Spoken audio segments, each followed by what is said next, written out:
les conditions nécessaires pour que Marine Le Pen puisse l'emporter lors de la prochaine élection présidentielle en 2017 sont extrêmement restrictives, je dirais. Elles ont très peu de chances de se réaliser à l'heure actuelle. Qu'est-ce qu'il faudrait qu'il arrive? Il faudrait d'abord qu'elle soit opposée à un candidat de gauche. François Hollande ou un autre candidat, selon qui sera investi. Or, aujourd'hui, la probabilité qu'un candidat de gauche se qualifie au second tour de l'élection présidentielle est relativement faible. Il faudrait ensuite, vraisemblablement, qu'il y ait des conditions telles dans le pays. Alors ça peut être lié à la crise sociale, ça peut être lié à la séquence terroriste, ça peut être lié à d'autres sujets qu'on ne connaît pas aujourd'hui.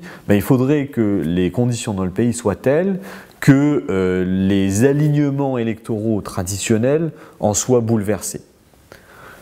C'est-à-dire qu'en l'état actuel des choses, si les gens votaient en 2017 comme ils ont voté dans le passé, et notamment en 2015, Marine Le Pen ne pourrait pas être élue. Elle pourrait sans doute faire un score significatif au second tour, probablement au-delà de 40%, peut-être jusqu'à 45%, mais sans doute pas jusqu'à 50%.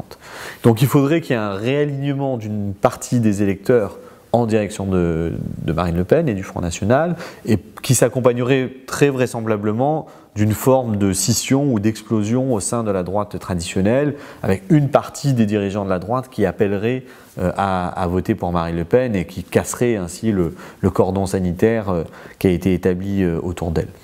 Donc c'est des conditions qui sont aujourd'hui pas réalisées, clairement. Après, rien n'est écrit, donc il n'est pas impossible qu'elle se réalise d'ici 2017, mais je pense qu'en l'état actuel des choses, la probabilité est extrêmement faible.